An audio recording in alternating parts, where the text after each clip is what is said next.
Hello students, IIT JEE maths academy में आपका स्वागत है। चैनल पर नए हो तो सब्सक्राइब करो, बेल आइकन के बटन को प्रेस करिए to get the latest update.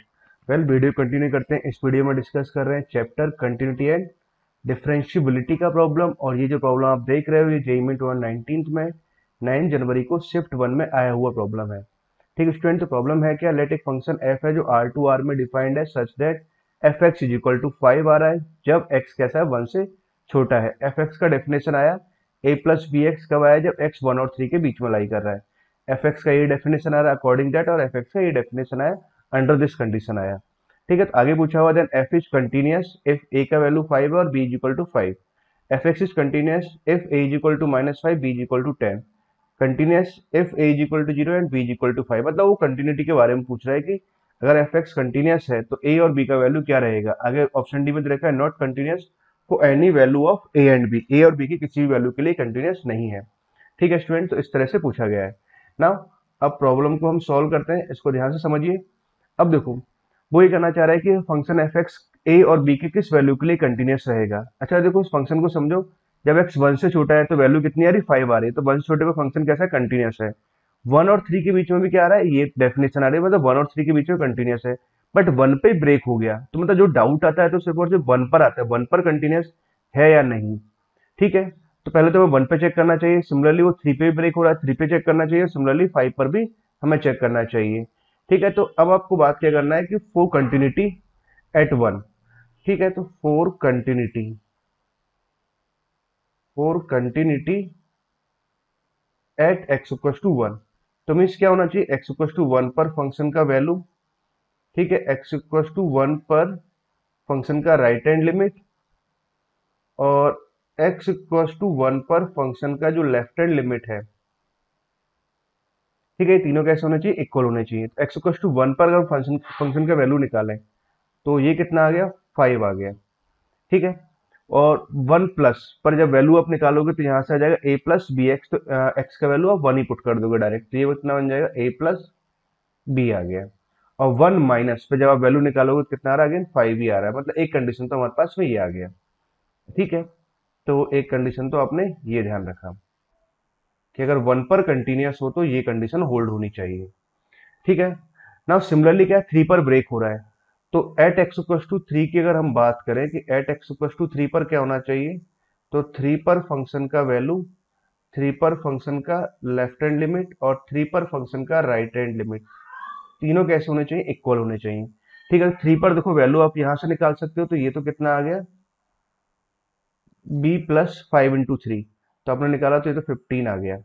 ठीक है, एफ ऑफ 3 माइनस आप यहां से कैलकुलेट करोगे तो ये कितना आ जाएगा, a प्लस 3b। ठीक है, और अगेन आप एफ ऑफ 3 प्लस आप जब कैलकुलेट करोगे तो यहाँ से कितना आ जाएगा, b प्लस 15 ही आ जाएगा। तो ठीक है, इसको लिखने की जरूरत नहीं है, लिख भी देते हैं, तो b प्लस 15।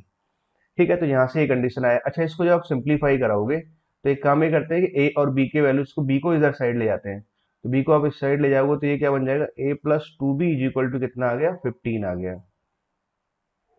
ठीक है, तो एक कंडीशन हमारे पास ये आ गया, मतलब 3 पर कंटिन्यूअस हो तो ये होना चाहिए। ठीक है स्टूडेंट्स, नाउ अब एट एक्स इक्वल टू 5, 5 पर भी ब्रेक हो रहा है तो 5 पर भी कंटिन्यूअस होना चाहिए। एट एक्स इक्वल टू 5 पे क्या होना चाहिए, 5 पर फंक्शन का वैल्यू, 5 पर फंक्शन का राइट हैंड लिमिट और 5 पर फंक्शन का लेफ्ट हैंड लिमिट, ये तीनों कैसे होने चाहिए, इक्वल होने चाहिए ना। 5 पर वैल्यू आप निकालो कितना आ रहा है, 30 आ रहा है।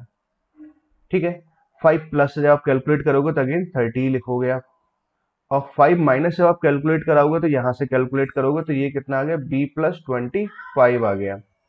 ठीक है, तो 5 माइनस, तो b प्लस 25 आया, तो यहां से जब आपने कैलकुलेट किया तो b का वैल्यू कितना आ रहा है, मीन्स b का वैल्यू आ जाएगा 5। ठीक है, तो यहां से तो हमारे पास ये कंडीशन आ गई कि अकॉर्डिंग दैट b का वैल्यू कितना होना चाहिए, ये होना चाहिए। ठीक है, तो ये तीन कंडीशंस आ रही हैं।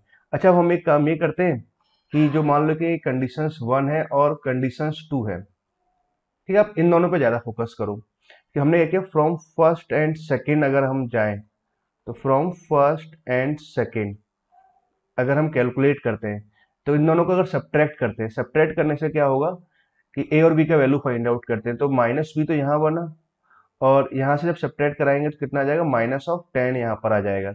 इट मीन कि बी का वैल्यू तो कितना आ गया, 10 आ गया। ठीक है। अच्छा, बी का वैल्यू 10 आ रहा है, जबकि अकॉर्डिंग दैट क्या होना चाहिए, इसको कंटिन्यूस होने के लिए 5 पर बी का वैल्यू कितना होना चाहिए, 5 होना चाहिए। इट मीन कि यहाँ पर ये कंडीशन तो क्या हो गई, फुलफिल नहीं हो रहा, मतलब कि फंक्शन क्या होगा, कंटिन्यूस हो ही नहीं सकता कभी भी। ठीक है। और चलो कुछ और पॉइंट्स ही समझ लेते हैं। ए का वैल्यू जब आपने निकाला तो कितना आ गया, ए का वैल्यू यहाँ से आ जाएगा 5, सॉरी बी का वैल्यू हमने 10 यहाँ पुट कर दिया, तो ए का वैल्यू कितना आ जाएगा, -5 आ जाएगा। ठीक है स्टूडेंट, तो यहाँ तक का पॉइंट आप पहले समझो। ए का वैल्यू -5 आ गया, बी का वैल्यू 10 आया, तो देखो ए का वैल्यू -5, बी का वैल्यू 10, तो कुछ स्टूडेंट्स क्या होंगे कि ये वाला ऑप्शन लगा देंगे, जबकि ये वाला ऑप्शन तो कैसा हो जाएगा, गलत हो जाएगा। अच्छा, इसको आप ऐसे समझ लो, फर्स्ट और सेकंड को आपने सॉल्व किया तो ए और बी का वैल्यू ये आ गया। अच्छा, ये जो वैल्यूज आई हैं, तो क्या जो थर्ड कंडीशन हमारे पास आ रही थी उसको भी सेटिस्फाई करना चाहिए, बट ये जो वैल्यूज है थर्ड कंडीशन को सेटिस्फाई नहीं कर रही। इट्स मीन कि ये जो वैल्यूज आई हुई है वो कैसा है कि कंटिन्यूस नहीं हो सकता इन वैल्यूज पर फंक्शन, क्योंकि बी का वैल्यू यहाँ 5 आ रहा है और बी का वैल्यू यहाँ 10 आ रहा है, जबकि बी का एक यूनिक वैल्यू आना चाहिए। ठीक है, तो स्टूडेंट्स आई होप आपको मेरी ये बात आपको क्लियर हो गई कि ये फंक्शन कभी भी ए और बी की वैल्यूज के लिए कंटिन्यूस नहीं हो सकता।